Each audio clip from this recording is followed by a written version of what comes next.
చేయడానికే కాదు, ఇక మళ్ళీ పుట్టవలసిన అవసరం కూడా లేకుండా చేయడానికి పనికొస్తాయి. అంటే శాశ్వతమైన విడుదల ఇచ్చేస్తాయి. శాశ్వతమైన విడుదలకి ఏమని పేరు? ముక్తి అని పేరు. ముక్తి అంటే విడుదల. ఈ పాలు లోకమును పోషించడమే కాదు, భక్తి జ్ఞాన వైరాగ్యములను కూడా ఇవ్వగలం. ఆ తల్లి పాదములు పట్టుకుంటే ఆ తల్లే అన్నపూర్ణగా అన్నం పెట్టడమే కాదు, ఆ తల్లే జ్ఞాన వైరాగ్యములనిచ్చి ఇక మళ్ళీ పుట్టకుండా కూడా చేయగలదు. ముక్తినివ్వగలిగిన తల్లి కూడా ఉసుమావిడ.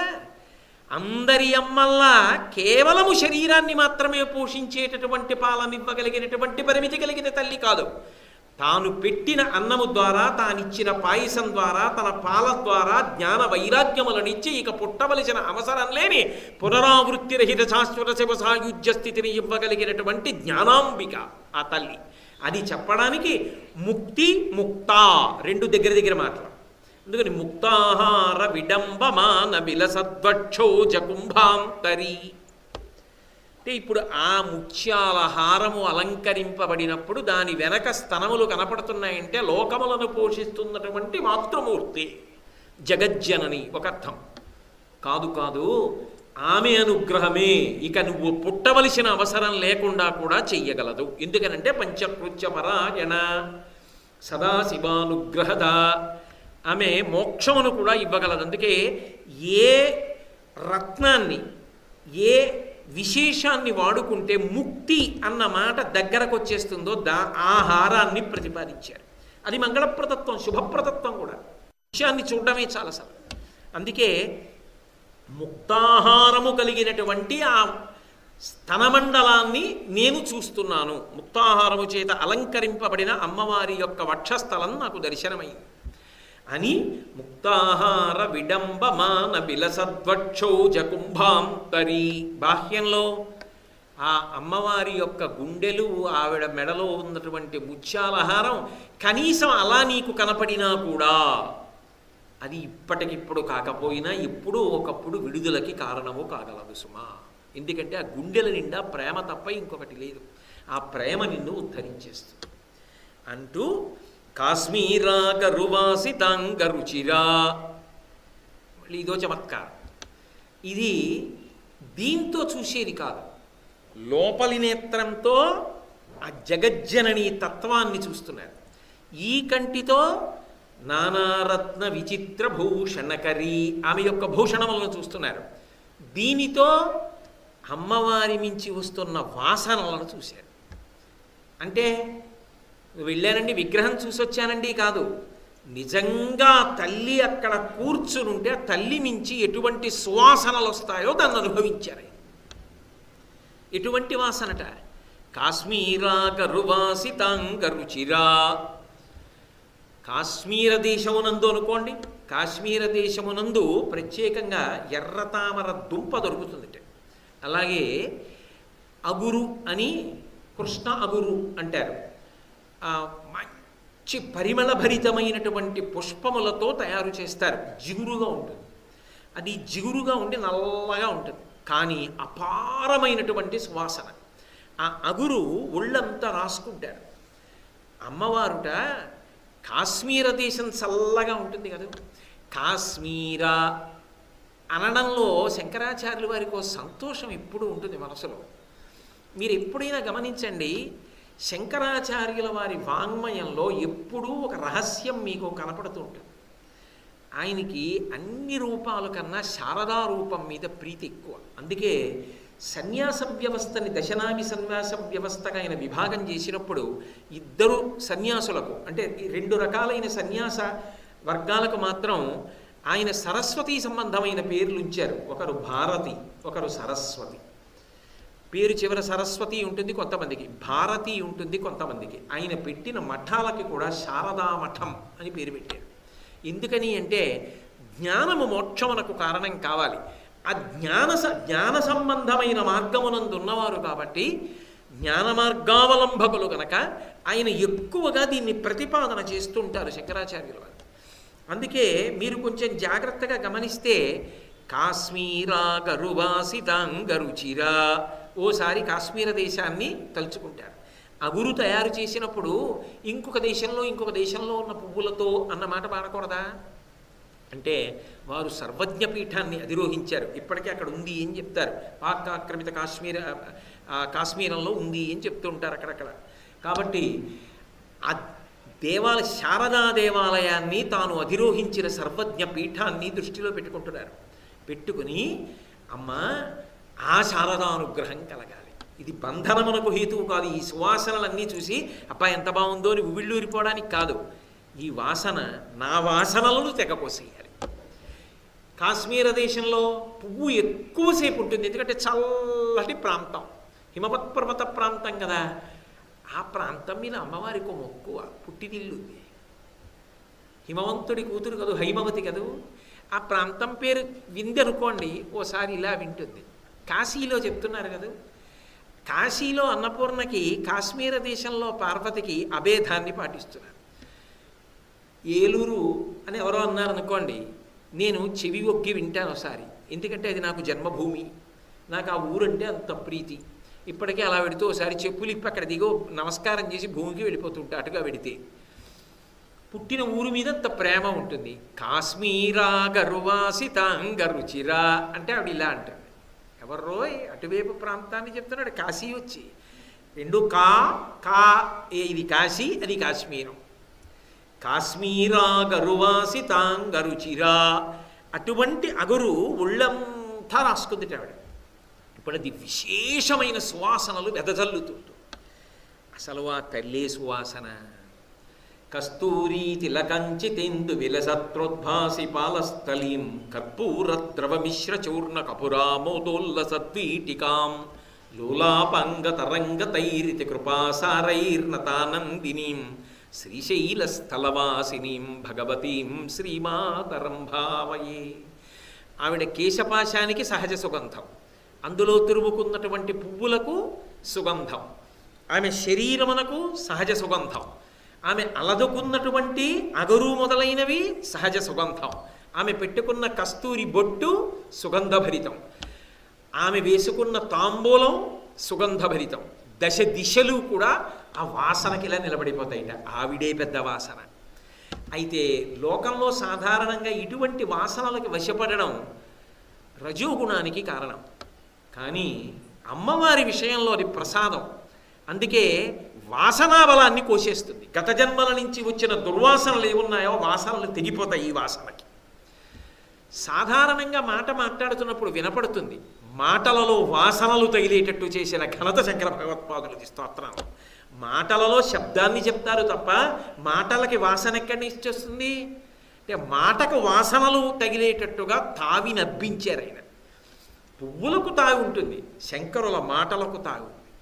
రుచే కాదు, పోషకత్వమే కాదు, మంచి సువాసన కూడా ఉంది ఆయన మాటలకు. ఆ సువాసన తగిలితే మన దుర్వాసనలు పోతాయి. అందుకే మీరు చూడండి, లోకంలో నాగుపం విషం ఉంటుంది. నాగుపం విషం తీసి తాగాననుకోండి ప్రమాదం ఏర్పడుతుంది. అదే విషాన్ని వైద్యుడు శుద్ధి చేశాడనుకోండి రోగాన్ని పోగొడుతుంది.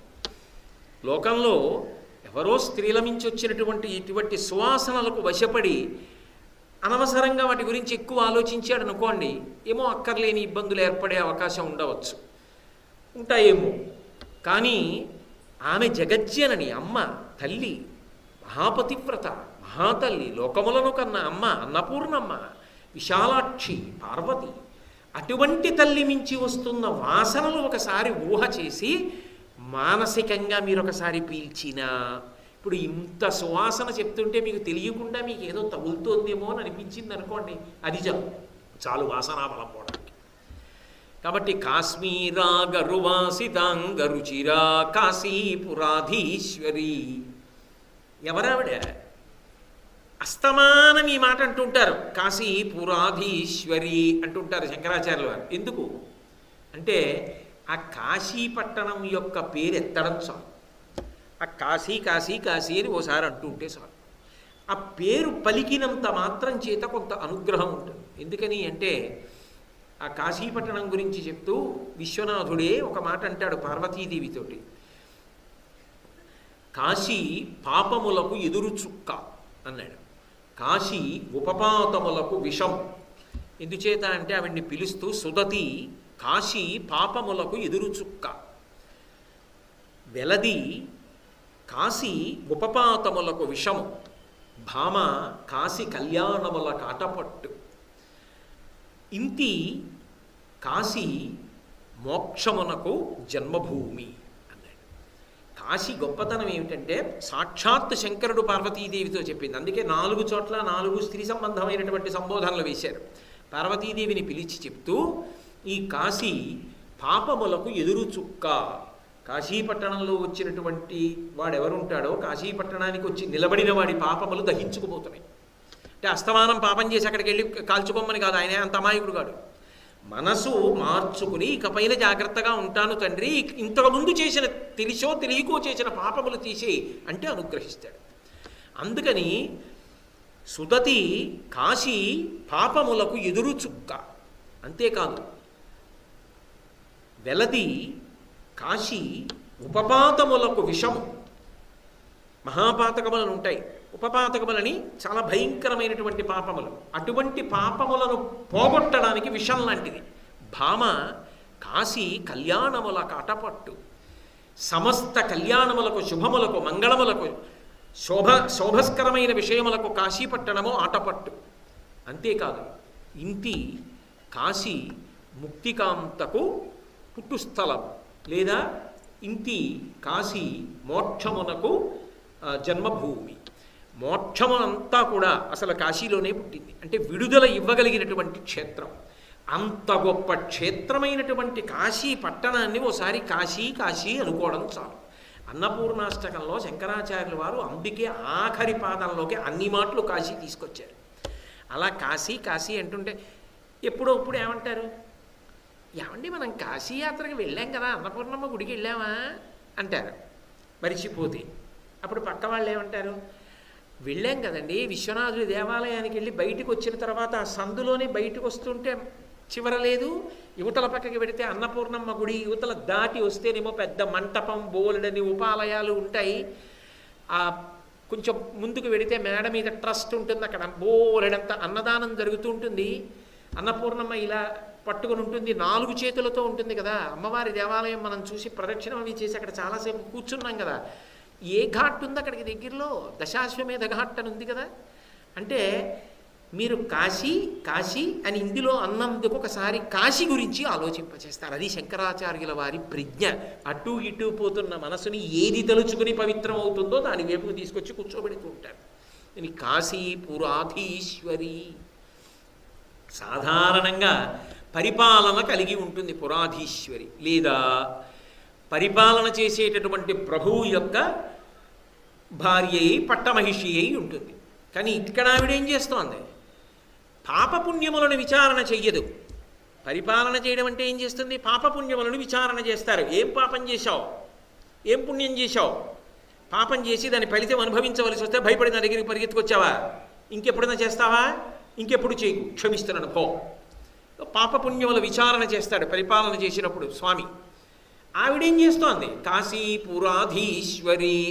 నీ పాపం నాకెందుకు, నీ పుణ్యం నాకెందుకు రా అబ్బాయి, కడుపు నిండా ముందు అన్నం తిను. ఎవరిని, ఎంత పాపం చేసిన వాడినైనా సరే, మహాపాపం చేయడానికే సిద్ధపడిపోయిన వాడు ఎవరో కాదు, వ్యాసుడే.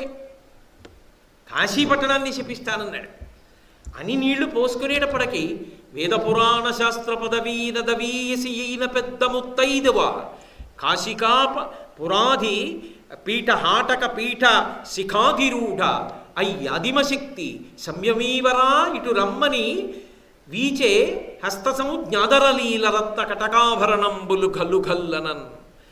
చేతి గాదులు గల్లుమంటుండగా పిలిచి అన్నం పెట్టి మరీ కూర్చోబెట్టి పరమశివుణ్ణి శాంతపరిచి, బెంగ పెట్టుకోకురా కాశీలో ఉండద్దన్నాడని దక్షిణ కాశీ లోకంలో దక్షారామం వెళ్ళి దక్షారామంలో ఉండమంటే వ్యాసభగవానుడు ఇక్కడికి వచ్చాడు. కాబట్టి ఆ తల్లి ఏం చేస్తుంది, ఎంత తప్పు చేసిన వాడికి అన్నం పెడుతుంది కాశీలో. తప్పు ఏమిటి ఒప్పు ఏమిటి చూడదు, అది అక్కడ గొప్పతనం. అంతేగాని వీడు తప్పులు చేసిన వాడికి వీడు అన్నం దొరక్క బాధపడాలి అని మాత్రం అందం. అమ్మ చూడండి, ఎన్ని తప్పులు చేసి రాత్రి నాన్నగారు నిద్రపోయిన తర్వాత గోడ దూకి లోపలికి వస్తున్న పిల్లాన్ని ముందు తీసుకెళ్ళి అన్నం పెట్టి ఏడుస్తుంది మార్రా అని. అలా అమ్మ ఇక్కడ పరిపూర్ణమైన మాతృత్వం అన్నపూర్ణగా నువ్వు. కాబట్టి ఏం చేస్తావు? వచ్చిన వాళ్ళందరికీ అన్నం పెట్టడమే. నేను సన్యాసిని, నాకు భిక్ష పెట్టు. కాబట్టి ఆయన అడిగేటప్పుడు భిక్షాం దేహి కృపావలంబనకరీ మాతా అన్నపూర్ణేశ్వరి కాశీపురాధీశ్వరి అంటే ఆయన స్తుతి మాత్రమే చేస్తున్నారా? తర్వాతి కాలంలో తన జాతిలో వచ్చేటటువంటి ప్రజలందరినీ దేశకాలములతో సంబంధం లేకుండా ఉద్ధరించడానికి ఒక్క శ్లోకంలో ఇన్ని ప్రయోగాలు చేస్తున్నారా? అది శంకర భగవత్పాదుల యొక్క గొప్పతనం. అందుకే శంకర భగవత్పాదులకు ఈ జాతి ఎప్పటికీ రుణపడిపోయి ఉండిపోతుంది. అటువంటి దార్శనికుడు లేడిక. అంతటి మహానుభావులు శంకర భగవత్పాదులంటే. కాబట్టి నానారత్న విచిత్ర భూషణకరీ హేమాంబరాడంబరీ ముక్తాహార విడంబమాన విలసద్వక్షౌజ కుంభాంతరీ కాశ్మీరా గరువాసితాంగరుచిరా కాశీపురాధీశ్వరి భిక్షాం దేహి కృపావలంబనకరీ మాతాన్నపూర్ణేశ్వరి. తర్వాతి శ్లోకం చేస్తూ ఒకసారి అనండి, దానివల్ల బాగా మనసు నిలబడుతుంది. యోగానందకరీ రిపుక్షయకరీ ధర్మైకనిష్టాకరీ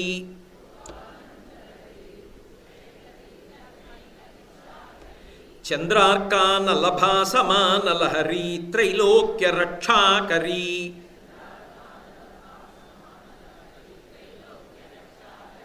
సర్వైశ్వర్యకరీ తపఫలకరీ కాశీపురాధీశ్వరీ.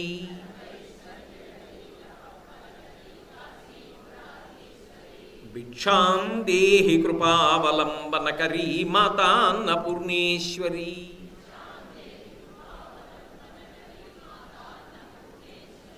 నాకు తెలుసు 2 శ్లోకాలు వినేటప్పటికే మీరు గొప్ప భక్తి కలిగిన వారు కాబట్టి మీ మనస్సుల్లో కలుగుతున్న కోరిక నేను పసిగట్టలేని వాడిని కాదు. మళ్ళీ ఎప్పుడు కాశీ వెళ్ళి ఒక్కసారి గంగలో స్నానం చేసి అన్నపూర్ణ దేవాలయానికి ఎడతానా అనిపిస్తోంది మీకు. తప్పకుండా తల్లి అనుగ్రహిస్తుంది. యోగానందకరీ పైన ఏ శ్లోకం చెప్తారో దానికి కొనసాగింపు తీసుకొస్తారు శంకరుడు. ఆమెట యోగానందమును ఇస్తుంది. ఏమిటి యోగానందం అంటే? చిత్తవృత్తిని నిరోధన చేసేది ఏది ఉంటుందో దానిని యోగము అంటారు. మనసుకి ఒక గొప్ప బలం ఉంటుంది, మనసుకి ఒక గొప్ప బలహీనత ఉంటుంది. విచిత్రం ఏమిటంటే మనసుకున్న గొప్ప బలహీనత ఏదో దాన్ని బలంగా మార్చుకుంటేనే యోగిగా నిలబడగలడు. అలా బలహీనతని బలం చెయ్యలేకపోయాడు అనుకోండి, ఎప్పటికీ యోగి కాలేడు. నేను మీతో ఒక ఉదాహరణ చెప్తే మీరు బాగా పట్టుకుంటారు. మనసుకి 2 గొప్ప బలహీనతలు. ముందు నేను బలహీనత వైపు నుంచి వస్తాను. ఏమిటా 2 బలహీనతలు అంటే? మనసుకి విపరీతమైనటువంటి వేగం, 2 మనసుకి యాంత్రీకరణ చెయ్యగలిగినటువంటి శక్తి. ఈ 2 దానికి బలహీనతలు. ఒకటి, అది వెళ్ళిపోయినంత వేగంగా ఏదీ లోకంలో వెళ్ళదు, అంత వేగంగా వెళ్ళిపోతుంది. ఇక్కడికే వచ్చి కూర్చుని ఏదో వినాలని పాపమైన పవిత్రమైన ఉద్దేశ్యంతోనే వచ్చారు, లేకపోతే ఎందుకు వస్తారు ఇంత కష్టపడి? కానీ ఇది వింటున్నప్పుడు ఏం చేస్తుందంటే అకస్మాత్తుగా నువ్వు వింటూ ఉండని చెవిని అప్పచెప్పేసి తను ఎక్కడికో వెళ్ళిపోతుంది. వెళ్ళిపోయి ఇప్పుడు రాత్రి ఈయన 8:30కు ఆపుతాడంటే ఆ ఉపన్యాసం 8:30కు ఆపితే నేను అక్కడికి వెళ్ళేటప్పటికి 10 నిమిషాలు తక్కువ 9 అయిపోతుంది. కొట్టు కట్టేరు కదా, నీకు ఎందుకు వస్తూ తీసుకొస్తానని చెప్పాను. తీరా ఇంటికి వెళ్ళిన తర్వాత వెళ్ళేటప్పటికి ఆలస్యం అయిపోయింది, ఆయనేమో 8:30కు ఆపలేదు ధూర్తుడు అని చెప్పవలసి వస్తుందా? ఎటో వెళ్ళిపోతుంది. ఈలోగా ప్రవచనం కొంత అయిపోతుంది. అంటే దానికి ఉన్న లక్షణం ఏమిటంటే అపారమైన వేగంతో ఎక్కడికో పోయింది. 2 చెవిని యాంత్రీకరించింది, నువ్వు విను అంతా నిలిపోయింది. మీరు అందుకే చూడండి, పూజ చేస్తున్నాడు అనుకోండి, ఓం నిధనపతయే నమః ఉంటుంది, ఓం నిధనపతాంతికాయ నమః ఉంటుంది. ఆ తర్వాత పళ్ళెంలో పూలు ఉన్నాయా తీసి అలా వేస్తూ ఉండద్దే. ఓం నిధనపతాంతికాయ నమః, ఓం ఊర్ధ్వాయ నమః, ఓం ఊర్ధ్వలింగాయ నమః రేపు ఉదయం 9 గంటలకి ఆయన వస్తానన్నాడు కదా, 9 గంటలకి ఆయన వచ్చేటట్టుంటే నేను 8:45 కల్లా సిద్ధమైపోవాలి కదా, ఆయనతో అరగంట మాట్లాడినా 9:30 అయిపోతుంది కదా, పలహారం చేసి ఆఫీస్కి వెళ్ళాలి కదా, మళ్ళీ అట్నుంచి వచ్చేటప్పటికి సాయంకాలం అయిపోతుంది. ఈ శ్లోకంలో ఏదైనా ఒక విషయాన్ని పరిశీలించడానికి అవుతుందా? ఇక్కడ ఓం నిధనపతయే నమః, ఓం నిధనపతాంతికాయ నమః, ఓం మూర్ధ్వాయ నమః తనెక్కడుంది? ఎక్కడో ఉంటుంది. చెయ్యి పువ్వులు వేస్తూ ఉంటుంది. ఇది దాని బలహీనత. దీన్ని బలంగా మార్చుకున్నవాడు యోగి. దీన్నే తిప్పుతాడు. దీన్ని తిప్పాడు అనుకోండి, తాను ఏం చేస్తున్నా మనస్సు మాత్రం భగవంతుణ్ణి పట్టుకుంటుంది. ఎలా పట్టుకుంటుంది అంటే, ఉదాహరణకి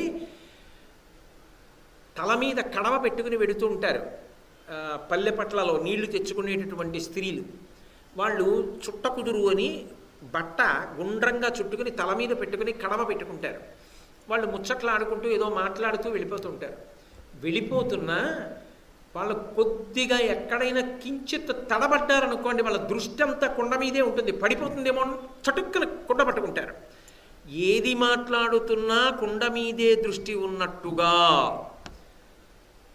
ఏది చేస్తున్నా వాడు మానసికంగా భగవంతుని పాదముల దగ్గరకు వెళ్ళగలడు. ఆ మనసు అక్కడ పెడితేనే పూర్ణమంటాడు ఈశ్వరుడు. ఏవ మన ఆథత్సామయి బుద్ధిం నివేశయ, నా యందు మనసు పెట్టవాయా అంటాడు. మనసు పెట్టడం నా చేతుల్లో ఉంటే ఎప్పటికో యోగిని అయిపోతుందండి. ఓ మనసా వీళ్ళక్కడ ఉండవే అంటే ఉండాలి, అది ఉంటుందే. నేను అక్కడ ఉండవే అంటే ఎక్కడికో పోతుంది. దానికి ఆ వేగం ఉంది, రెండు యాంత్రీకరిస్తుంది. ఇది నువ్వు చేసేయి అంటూ తరిపోతుంది. ఇప్పుడు యోగి ఏం చేస్తాడంటే, తాను ఎక్కడ ఉన్నాడో దాని యందు రమిస్తూ ఉంటాడు. మనసు భూమిలోకి దిగుతున్న గుణపంలా దాని మీదకే వెళ్ళిపోతుంటుంది. అటు ఇటు వెళ్లకుండా ఆ వేగం దేనికి పనికొస్తుందంటే, చూడమన్న దాన్ని బాగా చూచి చొచ్చుకుపోతుంది. ఇంకొక చోట ఉన్న భగవత్ కార్యం మీద, భగవంతుడి మీద ఆలోచన చేస్తూ ఈ పని చేస్తూ ఉండగలుగుతాడు.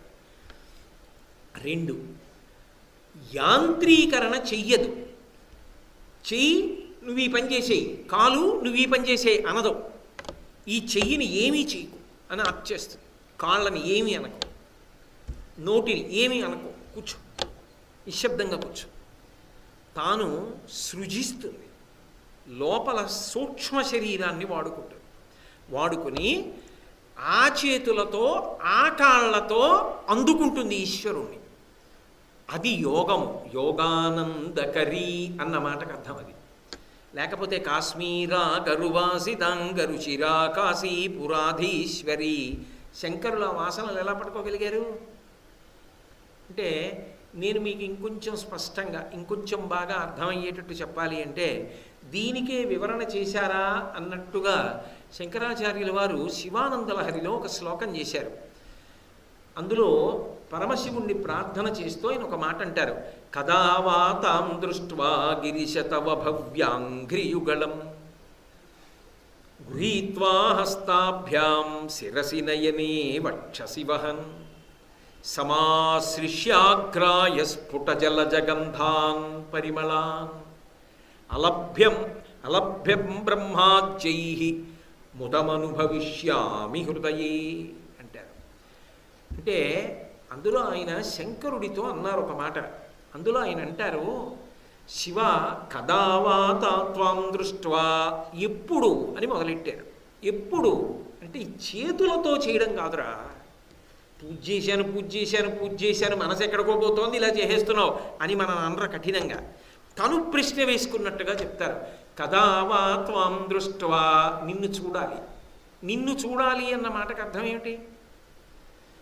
ఏది అక్కడ కనపడుతోందో అది చూడడమే కంటికి ధర్మం. అది కదిలితే చూడగలగాలి అంటే లోపల మనసుతోనే మీరు పట్టుకోవాలి. నేను అన్న మాట మీరు బాగా పట్టుకున్నారో లేదో నాకు తెలీదు. నేను మీకు బాగా అర్థం అవ్వడానికి వెనక శ్లోకంలోంచి మళ్ళీ ముందుకు వస్తాను, మీరు బాగా పట్టుకుంటారు. ఎందుకంటే ఎప్పుడు శంకరుడు చేసేది కొనసాగింపే కనుక. అందులో ఆయన ఏమన్నారు? ముక్తాహార విడంబమాన విలసద్వక్షోజ కుంభాంతరి అన్నారా లేదా? ముత్యాలహారం గురించి. అలాగే శంకరులు ఒక చోట అన్నారు, అసౌనాసా వంశస్త్రుహినగిరి వంశధ్వజపటి తదీయో నేదీయ ఫలతో ఫలమస్మాకముచితం వహత్యం తర్ముక్తా శిశిరకర నిశ్వాసగళితం సముద్యాయత్తాసా బహిరపి సముక్తామణిధర అన్నారు. అమ్మవారి ముక్కు నాసాదండంలా ఉంటుంది, వెదురు బొంగు ఎలా ఉంటుందో అలా ఉంటుంది. వెదురు బొంగు పైన ముట్టుకుంటే చక్క నున్నగా ఉంటుంది. అయితే లోకంలో ముత్యాలు దొరికేటటువంటి ప్రదేశాలు అని కొన్నిటిని చెప్తారు. అందులో ఏనుగు యొక్క కుంభస్థలం, బ్రహ్మాండమైనటువంటి జాతి ఏనుగులు, గజాసుర సంహారం చేసి ఆ గజాసురుడి యొక్క కుంభస్థలంలో ఉన్నటువంటి ముత్యాలు తీసి పార్వతీదేవి మెడలో వేశాడు శంకరుడు అంటారు. కాబట్టి ఆ ముత్యాలు దొరికే ప్రదేశాల్లో ఏనుగు కుంభస్థలం ఒకటి, సముద్రం ఒకటి సహజంగా అందరికీ తెలిసి ఉన్నది. ఇక 3 వెదురు బొంగులో కొన్ని జాతి వెదురు బొంగులలో ముత్యాలు ఉంటాయి అని సంప్రదాయం. ఆ వెదురు బొంగులో ముత్యాలు ఉంటాయి. కాబట్టి ఇప్పుడు అమ్మవారి ముక్కు వెదురు బొంగు అనుకోండి, లోపల ముత్యం ఉండాలి కదా. మరి వెదురు బొంగుతో పోలిస్తే ముత్యం ఉండాలా వద్దా? అంటే శంకరులు అన్నారు నాకు కనపడింది ముత్యం. ఎలా కనపడింది? ముత్యం కనపడాలంటే ఏం చేయాలి? వెదురు బొంగుని ఇలా బద్దలు కొట్టాలి.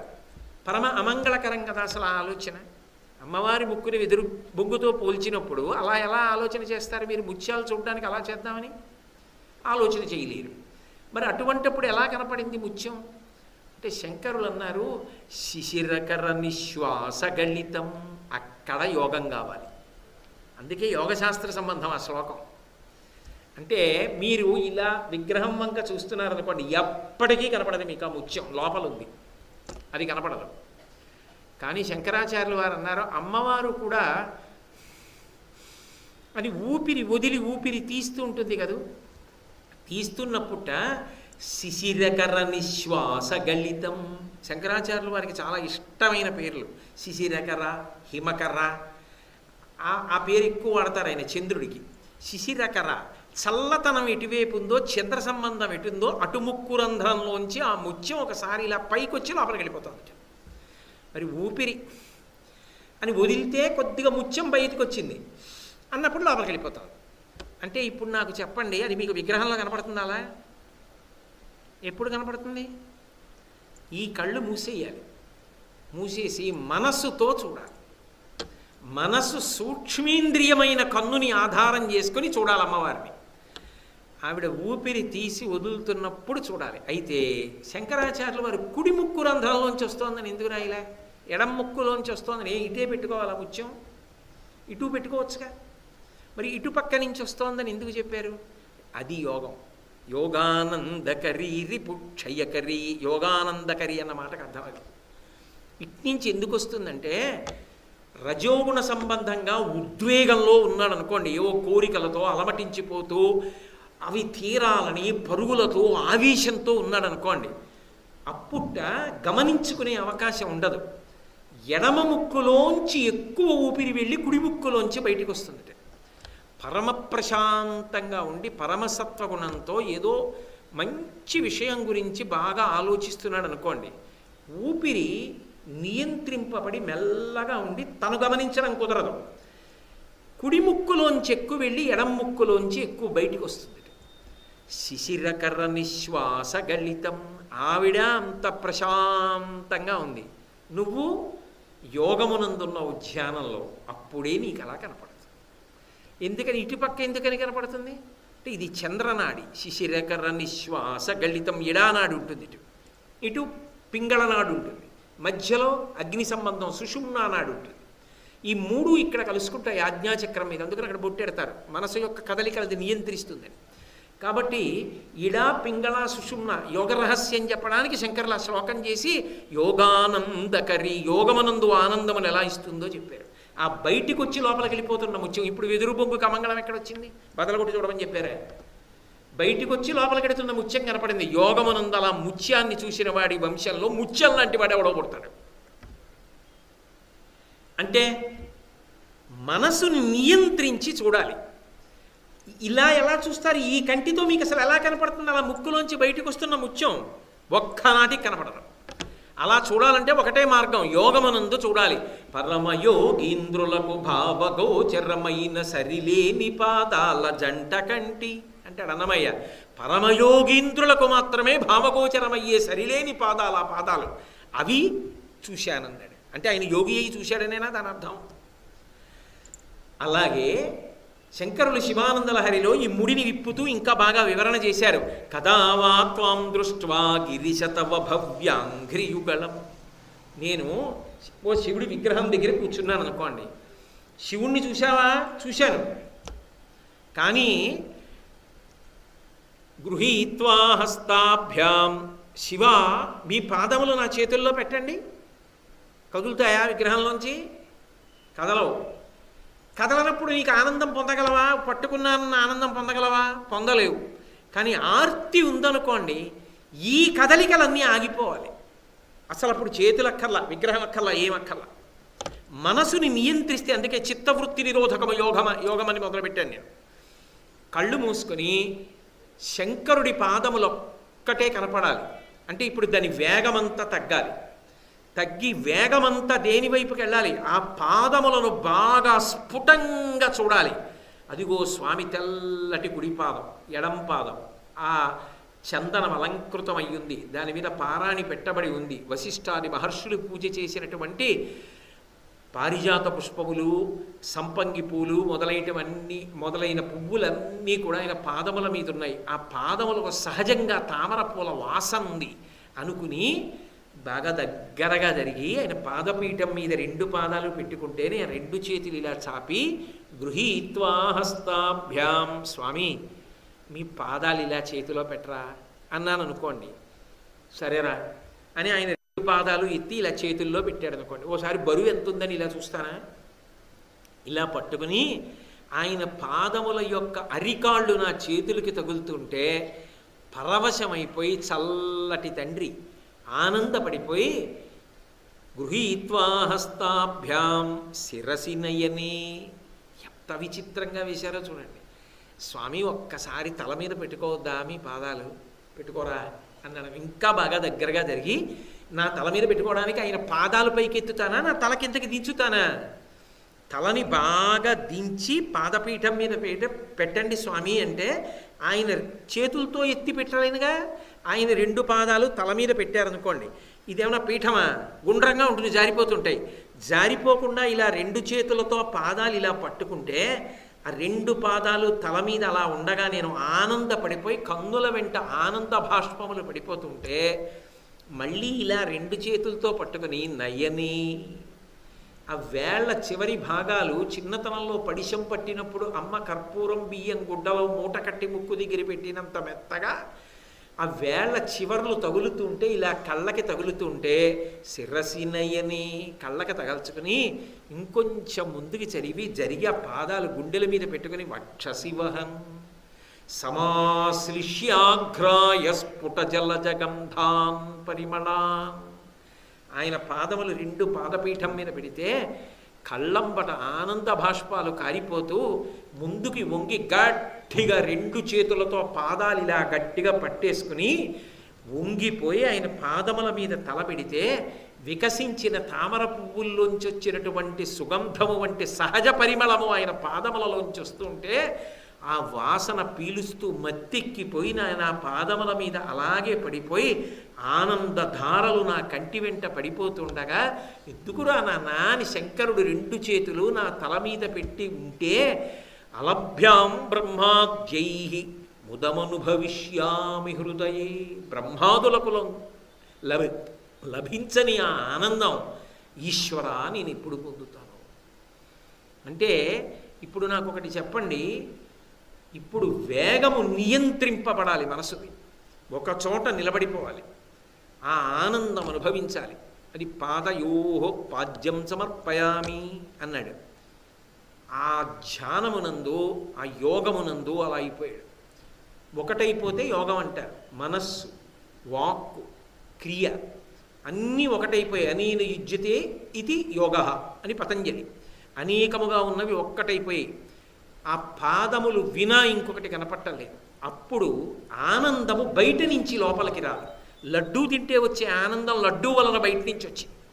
మల్లెపూల వాసన వలన ఆనందం మల్లెపూలు ఉండడం వలన బయట నుంచి వాసన వచ్చి ఆనందం వచ్చింది.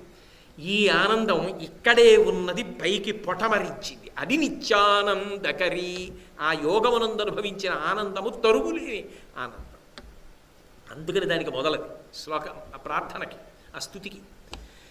అలా అమ్మ ఆనందాన్ని ఇవ్వగలిగినటువంటివి తల్లివి నువ్వే. ఎందుకని కదలికలన్నీ అమ్మవారు.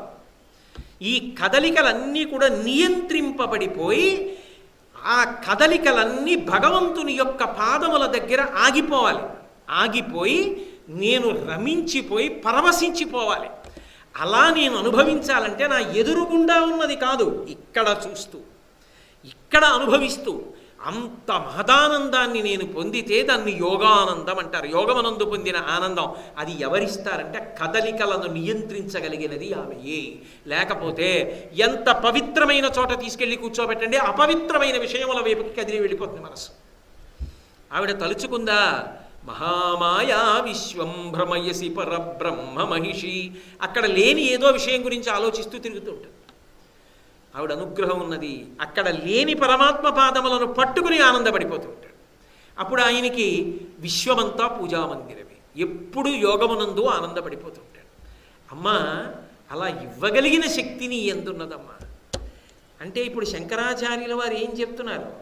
అన్నపూర్ణ అంటే కేవలము అన్నము పెట్టి శరీరమును పోషించగలిగినదే కాదు, మనసుని శుద్ధి చెయ్యగలిగినటువంటి తల్లి, మనసుని నియంత్రించగలిగినటువంటి తల్లి.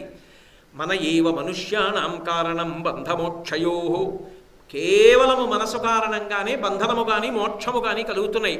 అటువంటి మనసు కారణంగా మళ్ళీ మళ్ళీ పుట్టవలసిన అవసరం లేకుండా విడుదల వైపుకి వెళ్ళగలిగినటువంటి రీతిలో మనసుకి పవిత్రతని చేకూర్చగలిగినటువంటి శక్తి ఎవరికి ఉన్నది అంటే ఆ తల్లికి ఉన్నది.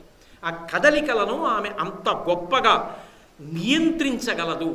ఎప్పుడూ స్మరణయందు భగవంతుడు ఉండేటట్టుగా చేయగలిగినటువంటి శక్తి ఆమెకున్నది. అప్పుడు యోగానందకరి, అమ్మా అది నీ వలన సాధ్యం, నీ అనుగ్రహము వలన నా కదలికలు ఇలా మారాలి, అలా నన్ను అనుగ్రహించవా. ఇప్పుడు ఆయన కేవలం అన్నం అడుగుతున్నారా, అమ్మవారి యొక్క అనుగ్రహం చేత తను తరించడం అడుగుతున్నారా అంటే ఆయన తరించడం ఆయన కోసం కాదు, మన కోసం. అంటే అన్నం పెట్టడమే కాదురా, అన్నం పెడితే పెరిగిన శరీరం, అన్నం పెడితే బలం పొందిన మనసుని కూడా నియంత్రించి పవిత్రం చెయ్యగలిగిన శక్తి ఆమెకున్నది.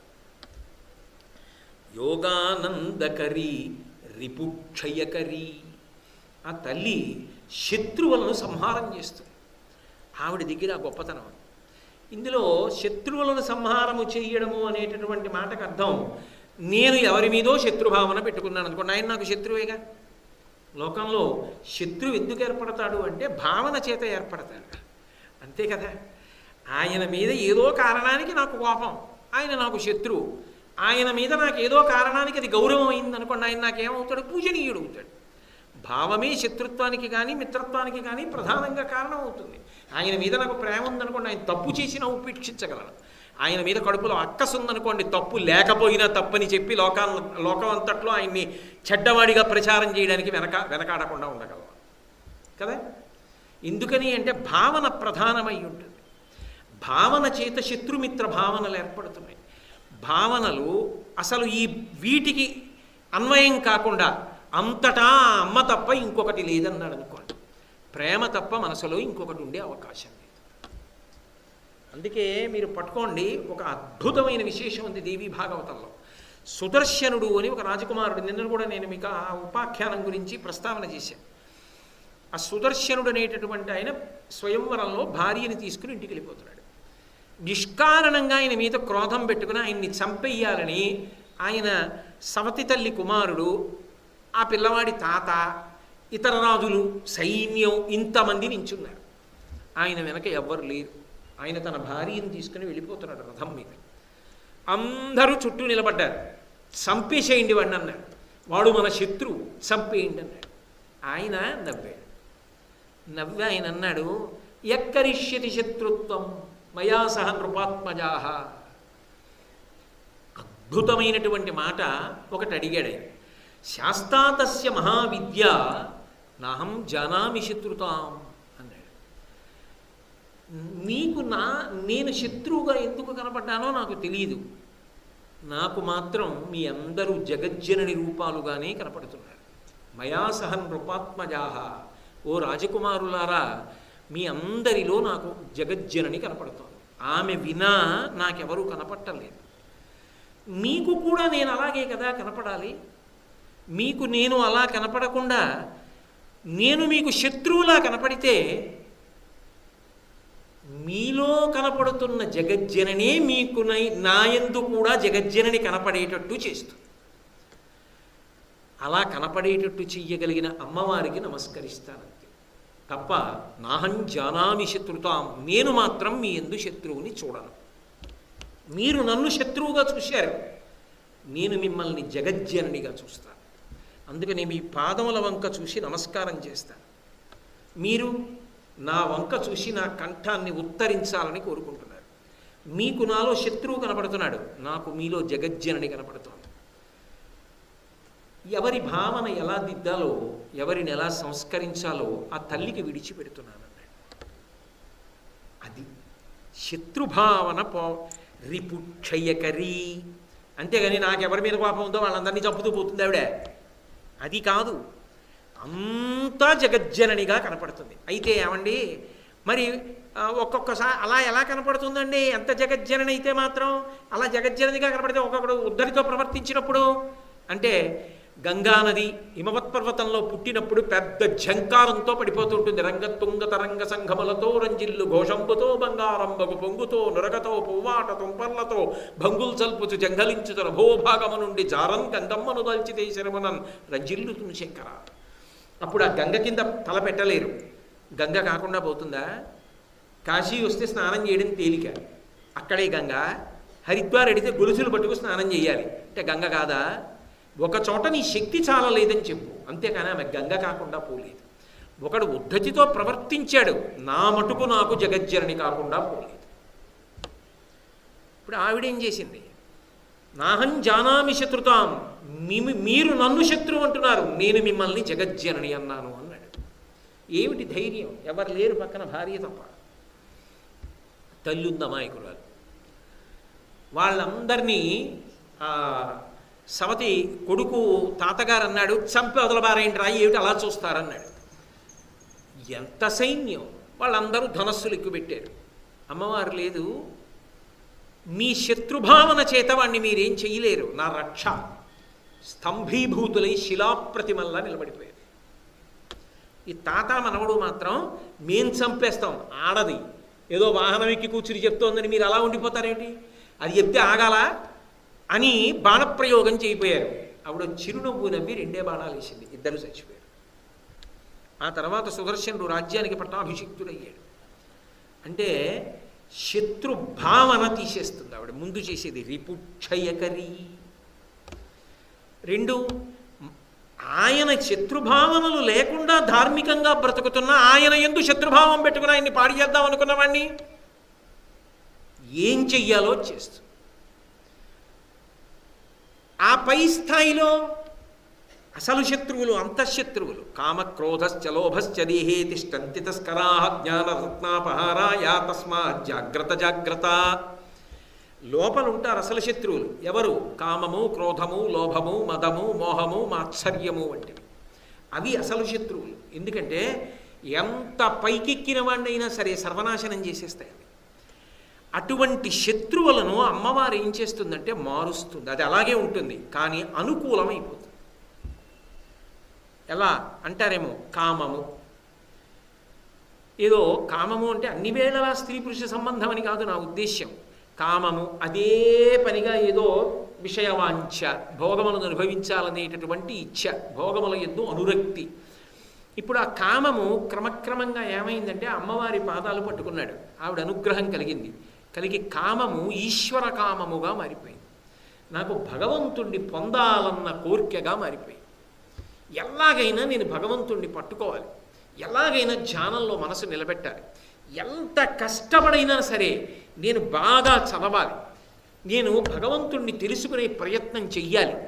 ఇప్పుడు కామము ఈశ్వర కామంగా మారింది తప్ప ఇప్పుడు ఆయన ఈశ్వర కామాన్ని పొందితే దోషమా? కామమును ఈశ్వర కామంగా మారుస్తుంది. శత్రువు ఏమైంది? కామము మిత్రుడైపోయాడు. ఈశ్వర కామము భగవంతుణ్ణి పొందాలన్న కోరిక వల్ల తరించిపోతాడు. క్రోధము అపారమైన కోపం, పట్టలేనంత కోపం. ఆ పట్టలేనంత కోపం ఏం చేస్తుంది? అవతల వాడిని నాశనం చెయ్యాలని కుట్రలతో కూడుకున్న ప్రణాళికలు రచన చేయడానికి పనికొస్తుంది. అమ్మవారి పాదాలు పట్టుకున్నాడు అనుకోండి, అటువంటి కుట్రలు చేసి నాశనం అయిపోవలసిన వాడిని ఆ క్రోధము సాధనగా మారుస్తుంది. క్రోధమునందు ఎంత పట్టుదలతో అవతల వాడిని పాడు చేద్దామని ప్రయత్నిస్తాడో, సాధనలో అంత పటుత్వంతో అంత కష్టపడి ఎన్ని మాటలు కింద పడనివ్వండి పైకి లేచి నిలబడడానికి ప్రయత్నం చేసి సాధిస్తాడు. రామాయణం బాలకాండలో విశ్వామిత్రుడు ఎన్ని చోట్లకి వెళ్ళి ఎన్నిసార్లు దెబ్బతిన్నాడు. ఒకసారి త్రిశంకుడికి తపస్సంతా ధారపోసేశాడు, ఒకసారి మేనకెక్కి కామానికి లొంగిపోయాడు, ఒకసారి కోపం వచ్చేసి ఏదో త్రిశంకు స్వర్గాన్ని నిర్మిస్తానన్నాడు, ఒకసారి వశిష్ఠ పుత్రుల్ని శపించాడు కోపం వచ్చి, ఒకసారి తన కొడుకుల్ని శపించాడు కోపం వచ్చి. కామము క్రోధము కామము క్రోధము కామము క్రోధము, చివరికి రంభని శపించాడు. కామక్రోధములు మారి మారి మారి మారి పాడి చేశాయి. అయినా భగవంతుడి పాదాలు విడిచిపెట్టాల, అలాగే తపస్సు చేశాడు. ఇప్పుడు ఏమైంది? అది సాధనగా మారిపోయింది. సాధనగా మారి చివరికి బ్రహ్మర్షిగా నిలబడ్డాడు. అంటే ఆవిడ పాదములు పట్టుకుంటే అంతఃశత్రువులను అనుకూలమైపోయేటటువంటి మిత్రులుగా మార్చేస్తుంది, ఉద్ధరణ హేతువులుగా మారుస్తుంది. కామము ఈశ్వర కామము, క్రోధము సాధన, లోభము త్యాగము. ఇంతకు పూర్వం అంతా దాచుకున్నాడు. ఇప్పుడు దాచుకున్నది మనం పట్టుకెడతామా? ఇచ్చినదేదో అదే మనకి పుణ్యం, అది వస్తుందంటాడు. ఇప్పుడు త్యాగము చేత త్యాగే నైకే అమృతత్వమానసు లొంగుతాడు. పుండలీకుడి విషయంలో, పుండలీకుడు కాదు, పురంధరదాస్ గారి విషయంలో ఒక కథ చెప్తారు పెద్దలు. బంగారం వ్యాపారం చేసే రోజుల్లో ఆ బంగారు వ్యాపారి అపారమైన లోభం. పాపం భార్య గొప్ప భగవద్భక్తురాలు. అస్తమానం ఓ బ్రాహ్మణుడు వచ్చి, అమ్మ మా అబ్బాయికి ఉపనయనం చేసుకుంటాను ఏమైనా ఇవ్వండి అమ్మా అనేవాడు. రేపు మాపు అని తిప్పేవాడు, కానీ భర్త రూపాయి ఇచ్చేవాడు కాదు. ఆమెకి జాలేసేది. ఆఖరికి ఆవిడ ఏం చేసిందంటే, ముక్కు పుడకుంటే ఆ ముక్కు పుడక తీసి ఆ బ్రాహ్మడికి ఇచ్చేసి ఇది అమ్మేసి ఉపనయనం చేసుకోవయా, మా ఆయన ఏమి ఇవ్వడు, పిచ్చి బ్రాహ్మడా ఇంటికి ఇలా తిరుగుతూ ఉంది. ఆయన ఏం చేశాడు? ఈ ముక్క పుడక అట్టుకెళ్ళి ఆవిడ భర్త గారి కొట్లో ఇచ్చి దీనికి ఎంత వస్తుందని అడిగాడు. ఆయన ముక్కు పుడక చూడగానే ఇది మా భార్య ముక్కు పుడక అని గుర్తుపట్టాడు. నేను దీని వెల ఎంతో నిర్ణయించి ఉంచుతానులే, సాయంత్రం 4 గంటలకి రా డబ్బిస్తానని చెప్పి వెంటనే కొట్టు కట్టేసి ఇంటికి వెళ్ళాడు. ఏమో తొందరగా వచ్చాడని కాళ్ళు కడుక్కోండి భోజనం పెడతాను. భోజనం మాట దేవుడి ముక్కు పుడక చూపించాను. ఇప్పుడు ముక్కు పుడక సంగతి ఎందుకండి? తీసేదో దేవుడి దగ్గర భరిండిలో పెట్టాను, అదేదో కాస్త వదులుగా ఉంది, ముక్కులో పుడుచుకుంటోందని, తర్వాత పెట్టుకుంటానులేండి, భోజనం చేయండి అంది. నాకు భోజనం కాదు, ముందు ముక్కు పుడక పట్టాలి. ఆవిడకి అర్థమైపోయింది, ఈ బ్రాహ్మణుడు బహుశా పట్టుకెళ్ళి ముక్కు పుడక మా ఆయనకి ఇచ్చుంటాడు ధర ఎంతో కనుక్కోవడానికి. ఆవిడ ఏం చేయాలో అర్థం కాక పూజామందిరంలోకి వెళ్ళి, నేను ఈశ్వర ఇప్పుడు వెళ్ళి చెప్తే బ్రాహ్మణుణ్ణి నన్ను కూడా దండిస్తాడు, ఈ పాపం నేను భరించలేను, పాపం ఆయన చేసుకుందామన్న ఉపనయనం ఆగిపోతుంది, అందుకని ఇక ఇలా బ్రతకలేను, అందుకని మరణిస్తానని ఆమె విషం పుచ్చుకోపోయింది. ఆమె ముక్కు పుడక ఏ భరిణెలోంచి తీసి బ్రాహ్మణుడికి ఇచ్చేసిందో ఆ పెట్టులోనే ముక్కు పుడక కనబడి ఆవిడ తెల్లబోయింది. ఆ ముక్కు పుడక పట్టుకెళ్ళి భర్తకి ఇచ్చింది, ఇదిగో ముక్కు పుడక. ఆయనకు అనుమానం వచ్చింది, నేను ఇప్పుడే కదా కొట్లో పెట్టి తాళం వేసి వచ్చా, ముక్కు పుడక ఎక్కడ దేవుడికి? మళ్ళీ గబగబా ముక్కు పుడక కరెక్ట్గా కొట్టుకెళ్ళాడు. కొట్టుకెళ్ళి కొట్టు తలుపులు తీసి చూశాడు, కొట్లో తాను దాచిన చోట ముక్కు పుడకలేదు. ఆయనకి అర్థమైంది, భగవంతుణ్ణి నమ్మి బతికితోంది నా భార్య, నేను ఆమెను నమ్మలేకపోయాను, ఈశ్వరుణ్ణి నమ్మలేకపోయాను. దాని శాంతి కోసం, దాని సంతోషం కోసం ఇక్కడ నేను తలుపులేసిన కొట్లో ముక్కు పుడక మళ్ళీ దానికి ఇచ్చేసాడు. నేను ఇవన్నీ కట్టుకుపోతాననుకుని దాచానని ఇంటికి వెళ్ళి భార్య వలన జ్ఞానమును పొంది అన్నీ త్యాగం చేసి జీవితంలో మహానుభావుడై గొప్ప వాగ్గేయకారుడై తరించిపోయాడు. ఎంత లోభగుణాన్ని త్యాగంగా మారుస్తుంది. మదం, అహంకారం, ఎంతటి అహంకారాన్ని కూడా వినయంగా మార్చేస్తుంది. ఇంతకు పూర్వం ఎంత మదమో ఎంత అహంకారమో, ఇప్పుడు అంటాడు ఆవిడ అనుగ్రహం కలిగిన తర్వాత నేనెంతవాడినండి అంటాడు. ఎవరైనా పొగిడినా అయ్యో అలా పొగడకండి తప్పు, నేనెంతవాడినండి లోకంలో. ఇన్ని చేసిన వాళ్ళు ఎంతమంది మహాత్ములు ఉన్నారు, వాళ్ళ పేర్ల సరసన వ్రాయడానికి కూడా నాకు అర్హత లేదు, అందుకని నన్నంత పెద్ద చేసి మాట్లాడకండి అంటాడు. ఇంత వినయం వస్తుంది. మాత్సర్యం, పూర్వం ఒకళ్ళని చూస్తే అసూయ పొందేవాడు. ఏదో ఒక కారణం, ఏదో ఒక నెపం వాళ్ళ మీద వేసి వాళ్ళని విమర్శ చేస్తూ ఉండేవాడు. ఎందుకంటే వాళ్ళకంత కీర్తి రావడం తట్టుకోలేకపోయేవాడు. ఇప్పుడు అమ్మవారి అనుగ్రహం కలిగింది. ఇప్పుడు మాత్సర్యము లేదు. ప్రతి చిన్న విషయంలో ప్రతి వారిలో ఏదో ఒక గొప్ప గుణాన్ని వెతుకుతాడు. వెతికి అబ్బా ఈశ్వర సృష్టి ఎంత గొప్ప విషయం అండి, ఎంత గొప్ప విషయం అక్కడ ప్రకాశిస్తోంది. ఉమ్మెత్త పువ్వుకు అంత తెల్లతనం ఏమిటండి, ఎక్కడి నుంచి వచ్చిందండి ఆ తెలుపు? ఎక్కడో ఎవరూ పెంచింది కాదు, నీళ్లు పోసింది కాదు, పువ్వు పూస్తే అంత తెలుపా, అంత పచ్చటి కేసరములా, అంత అందమా? ప్రతి దాంట్లో ఈశ్వర విభూతిని చూస్తూ ఉంటాడు. ప్రతి దాంట్లో మంచిని చూస్తూ ఉంటాడు. మాత్సర్యము స్థానంలో అన్నిటినీ గౌరవించగలిగినటువంటి ప్రజ్ఞ ఏర్పడుతుంది. అది లేనినాడు భక్తి అన్న మాటకి ఏమిటి ప్రయోజనం? అసలు మనిషి జీవితం మారాలి, సమాజము శాంతితో ఉండాలి, అదే భక్తికి చరమ ప్రయోజనం. కాబట్టి కామము, క్రోధము, లోభము, మదము, మోహము, అజ్ఞానం. పూర్వం పరమ అజ్ఞానంలో కొట్టుకుంటుండేవాడు, ఇప్పుడు జిజ్ఞాసు అవుతాడు. అక్కడికి పరిగెడతాడు, ఇక్కడికి పరిగెడతాడు, అది వింటాడు, ఇది వింటాడు, బాగా చదువుకుంటాడు, తెలుసుకోవాలని తాపత్రయపడతాడు, కన్నీళ్లతో పరమేశ్వరుణ్ణి ప్రార్థన చేస్తాడు, పెద్దల దగ్గర పరిప్రశ్న చేస్తాడు, తెలుసుకోవాలన్న ప్రయత్నం చేస్తాడు. ఇప్పుడు ఏమైపోయింది అంటే మోహం అంతా కూడా జిజ్ఞాసువుగా మారిపోవడానికి కారణమైంది. దాని వలన ఒకనాడు ఈశ్వరానుగ్రహం చేత జ్ఞాని కాగలుగుతాడు. ఆర్తో జిజ్ఞాసురర్థార్థై జ్ఞానీ చ భరతర్షభ అని పరమేశ్వరుడి ప్రతిపాదన కదా. కాబట్టి అమ్మా నీ అనుగ్రహము కలిగితే శత్రువు అనేటటువంటి వాళ్ళ స్థాయి ఎక్కడ నుంచి ఎక్కడ వరకు ఉంటుందో అక్కడ వరకు మారిపోతుంది. అసలు ఒకడు నాకు శత్రువు అన్న భావనే ఉండదు లోపల. ఎవ్వరూ నాకు శత్రువులు కాదు. అవతలవాడు నన్ను శత్రువు అనుకుంటే వాడు పాడవకూడదు. వాడి యందు అలా ఉన్న భావన పోవుగాక. ఆయన నేను మిత్రులమై చేయి చేయి పట్టుకుని ప్రస్థానము చేయుదముగాక అంతే మాట్లాడతాడు. అంతకు మించి ఆయన సర్వనాశనం అవ్వాలని కోరడం. అంటే అసలు ముందు ఎక్కడ రిపు అంటే శత్రువు ఎక్కడ పోయాడు? ఎవడు భక్తితో ఉన్నాడో వాడిలో శత్రుత్వం పోయి రిపు క్షయకరి. అందుచేత ఆయన పైకి ఎక్కుతూ ఉంటాడు. అయినా శత్రుత్వం పెట్టుకున్నవాడు ఆవిడ చేతిలో హతమైపోకుండా ఎలా ఉంటాడు? భక్తుడి జోలికి వచ్చినవాడు ఎలా నిలబడగలుగుతాడు? సర్వనాశనం అయిపోకుండా ఎలా ఉంటాడు? అది ఈయన తప్పు కాదు, వాడి తప్పు, వాడి మూర్ఖత్వం. అందువల్ల నాశనం అయ్యాడు. సుదర్శనోపాఖ్యానంలో అదేగా మరి జరిగింది. నేను అది మార్చి ఎలా చెప్పగలుగుతాను? కాబట్టి రిపు క్షయకరి అంతఃశత్రువులు. వాళ్ళని చంపడం కుదరదు. కామాన్ని ఎలా చంపేస్తారు? కామాన్ని చంపేశారనుకోండి దానికి అర్థం లేదు. వధూవరుల మధ్య పరస్పర ఆకర్షణ ఉండాలి, భార్య యందు ధర్మబద్ధమైన కామం ఉండాలి, కామం వలన సంతానమును కనాలి, సంతానం వలన తాను మోక్షమును పొందాలి, పితృరుణాన్ని తీర్చుకోవాలి. కామాన్ని చంపకూడదు, కామము మారాలి ఈశ్వర కామంగా. అప్పుడు శత్రువు మిత్రుడు అవుతాడు. క్రోధము చంపేయకూడదు, కోపాన్ని. కోపం చచ్చిపోయిందనుకోండి అసలు ఎందుకో పనికిరాడు. కోపం ఉండాలి. ఎలా ఉండాలి? కోపం మీద కోపం ఉండాలి. ఏమిటి నాకు ఈ దిక్కుమాల కోపం అస్తమానం అని తన కోపాన్ని తాను పరిశీలించుకోవాలి.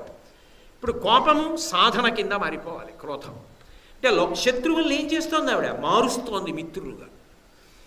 రిపుక్షయకరి అమ్మ శత్రువులను ఇలా తిప్పగలిగినటువంటి తల్లివి, శత్రువులను తీసివేయగలిగినటువంటి తల్లివి. అందుకు భగవంతుణ్ణి ఆరాధించడం. ఉద్ధరేణ ఆత్మానాత్మానం. ఎవరిని వాళ్ళు ఉద్ధరించుకోవాలి అంటే ఏమిటి? శంకరాచార్యుల వారి ప్రతిపాదన, శత్రుభావన పొందితే బాగా అన్నం తిని, బాగా పోషకాహారం తిని, బాగా బలం పొంది, బాగా తెలివితేటలతో అవతల వాడిని ఎంత బాగా నాశనం చేద్దామని ఆలోచన చేసి శత్రువుల సంఖ్య పెంచుకోమనే. అందుక అన్నపూర్ణ స్తోత్రం చేయమని శంకరాచార్యుల వారు ఇచ్చింది. రిపుక్షయకరి అంటే అమ్మవారిని బాగా ఆరాధన చేయి, నీకు ఎవరి శత్రువులున్నా ఆవిడ చంపేస్తూ ఉంటుందనే. అదే పనే ఆవిడికి. ఆవిడేమన్నా మీ ఇంటి పాలేరా? కాదు. రిపుక్షయకరి అంటే నీ యందు శత్రుభావనలు తీసేస్తుంది. ముందు నీకు శత్రుభావన లేదు, అందరూ జగజ్జననిగానే కనపడుతూ ఉంటారు. రామకృష్ణ పరమహంస శిష్యుల కథలో ఒక మాట చెప్తారు. ఒక శిష్యుడు వెళ్ళిపోతున్నాడు, ఎవరో ఒక ఐశ్వర్యవంతుడు ఆవుని కొడుతున్నాడు. ఆయన పరిగెత్తుకు వెళ్ళి అడిగాడు, అయ్యో అయ్యో తప్పు కదండి, ఆవు పరదేవతా స్వరూపం కదా, ఎందుకు అలా కొడుతున్నారు గోవునన్నాడు. ఎందుకో కొడుతున్నానయ్యా, నాకు కోపం వచ్చింది ఆవు మీద, ఏదో చేసింది కొడుతున్నాను. ఏమి నీకు అభ్యంతరం? అయ్యో అలా కొట్టకూడదండి ఆవుని, గోమోదక దోషం కదా. నిన్ను కొట్టమంటావా? కొట్టండి.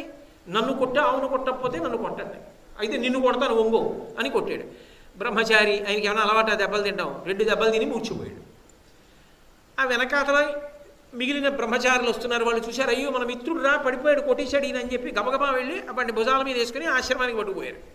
పట్టుకుపోయి ఆశ్రమంలో పడుకోబెట్టి నీళ్లు చల్లారు. తెలివి వచ్చింది ఆ పిల్లాడికి, చూస్తున్నాడు, ఒరే ఆ కొట్టినప్పుడు తల మీద ఏం దెబ్బ తగలలేదు కదా, వీడికి ఏమిటి అలా చూస్తున్నాడు, ఓసారి అడిగి చూద్దామని చెప్పి గోరువెచ్చటి పాలు తీసుకొచ్చి 4 గుటకలు వేయించి మేమెవరం అన్నాడు. ఆ పిల్లాడు అన్నాడు, ఇందాక ఏ పరమేశ్వరుడు నన్ను ధనవంతుడి రూపంలో కొట్టాడో ఆ పరమేశ్వరుడే ఇప్పుడు నా మిత్రుల రూపంలో పాలు పట్టి సేద తీరుస్తున్నాడు అన్నాడు. అంటే తుల్య నిందా స్తుతిర్మౌ నీ సంతుష్టో ఏనకేనచిత్ అనికేత స్థిరమతి భక్తిమాన్ మే ప్రియో నరః.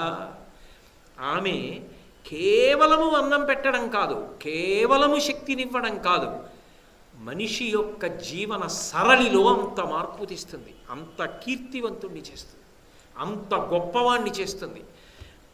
పైన ఎదుగుతుంది అన్నము వలన. అన్నవికారమని పేరు. అన్నం తినడం వల్లే శరీరం పెరిగి పెద్దదవుతుంటుంది, ఆఖరికి అన్నం వల్లే పడిపోతుంది. నిన్ననేగా చెప్పాను. కానీ ఆమె అన్నము వలన శరీరం పెరగడం ఒకటే కాదు, అన్నము పెట్టి మనశుద్ధిని కూడా చేస్తూ ఉంటుంది. అది చెయ్యగలిగిన వాళ్ళ లోకంలో లేరు, గురువు తప్ప. ఆవిడ అన్నపూర్ణమ్మకి రోజు నమస్కారం చేయడం అలవాటైందనుకోండి, స్తోత్రం చదువుకోవడం అలవాటైందనుకోండి, అటువంటి వాడి తిన్న అన్నము వలన ఆరోగ్యవంతమైన శరీరం ఏర్పడమే కాకుండా అంతఃశత్రువులు నశించి తనని తాను ఉద్ధరించుకోగలిగినటువంటి ప్రజ్ఞ పొంది సమాజమంతా ప్రశాంతంగా బ్రతకడానికి కావలసినటువంటి రీతిలో తాను బ్రతకగలిగినటువంటి అధ్యవసాయముతో కూడుకున్న బుద్ధిని ఆ తల్లి అనుగ్రహిస్తుంది. ఎందుకని? ప్రచోదయాత్, బుద్ధులను ప్రేరేపించగలిగినటువంటి గొప్ప స్వరూపం ఆ తల్లియే కనుక. కాబట్టి అమ్మా, యోగానందకరి, రిపుక్షయకరి, ధర్మైక నిష్ఠాకరి. ఆ తల్లి యందు ఒక గొప్పతనం గొప్పతనాలన్నీ ఆమె ఎందే ఉన్నాయి. ఒక్కొక్కటి చెప్పినప్పుడు ఒక అంటూ ఉండాలంతే. ధర్మైక నిష్ఠాకరి, ధర్మమునందు నిష్టనిస్తుంది. అదేమిటి? నిష్ట అన్న మాటకు అర్థం ఏమిటంటే ఒడుదుడుకులు వచ్చినప్పుడు తడబడిపోకుండా ఉండడం. కాలం కలిసి వస్తోందనుకోండి, దాన్ని పట్టుకుంటాడు. ఇది పట్టుకున్నానండి, నాకు కాలం కలిసి వస్తోందండి, అందుకని దీన్ని వదిలిపెట్టనండి అంటాడు. కాలం కలిసి రాలేదు, కష్టాలు వచ్చాయనుకోండి, ఇది నమ్మి నేనేం బాగుపడ్డానండి, కాబట్టి ఇక నాకు దీని జోలు వద్దులేండి అంటాడు. అంటే కలిసి వస్తే పట్టుకుంటాడు, కలిసి రాకపోతే వదిలేస్తాడు. కలిసి వస్తే పట్టుకుని కలిసి రాకపోతే వదిలేసేవి ఇతరాలు ఏమైనా ఉంటే సంబంధం లేదు, కానీ ధర్మ విషయంలో అలా ఉండకూడదు సుమా. ధర్మైక నిష్ఠాకరి, ధర్మం విషయంలో తిరుగులేని నిష్ఠ ఏర్పాటు చేస్తుంది ఆవిడ. ఎందుకని? అసలు నిజానికి మిగిలిన ప్రాణులన్నిటికీ కలిపి ఒకటే ధర్మం, పశుధర్మం అని. షడూర్ములను ఉంటాయి: ఆకలి, దప్పిక, శోకము, మోహము, జరా, మరణము. ఈ 6 సముద్ర కెరటాలు ఎలా వస్తుంటాయో అలా వస్తాయి. ఇవి అన్ని ప్రాణులను కొడుతుంటాయి. సముద్ర కెరటాలు కోటని కొట్టినట్టు కొడుతుంటాయి. సముద్రపు ఒడ్డున భవంతి కట్టారనుకోండి, కెరటాలు ఎలా కొడతాయో అలా కొడతాయి ఈ 6 ఊర్ములు. ఆకలి, ఇప్పుడు తిన్నాను అనుకోండి, మళ్ళీ ఓ 2 గంటలకు ఆకలి, తిని పడుకున్నాను, రేపు పొద్దుటికి ఆకలి, పొద్దున తిన్నాను మధ్యాహ్నానికి ఆకలి, మధ్యాహ్నం తిన్నాను మళ్ళీ సాయంకాలానికి ఆకలి, సాయంకాలం తిన్నాను రాత్రికి ఆకలి, మళ్ళీ మళ్ళీ మళ్ళీ మళ్ళీ ఆ కెరటం కొడుతూనే ఉంటుంది. దాహం, అంతే. అవి బాధ. మీరు తీర్చలేదనుకోండి, తీవ్రమైన బాధ. అలాగే శోకము, ఏదో కోరుకుంటాడు, అది రాలేదని ఏడుస్తూ ఉంటాడు. మోహము, అజ్ఞానం.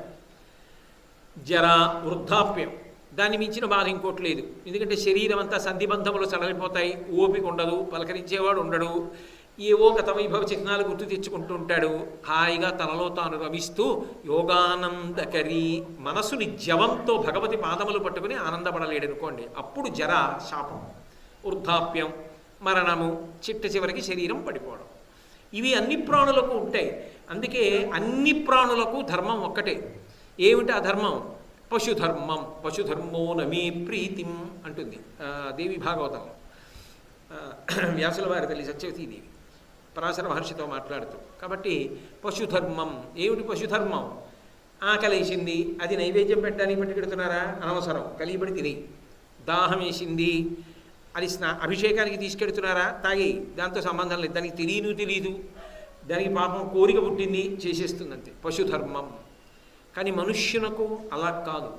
మనిషి తరించేది దేని వలన అంటే కేవలము ధర్మాచరణము వలన మాత్రమే. ఎవరు చెప్పాలి ధర్మం? నేను చెప్తే ధర్మం అవుతుందా? ఇంకోరు చెప్తే ధర్మం అవుతుందా? కాదు.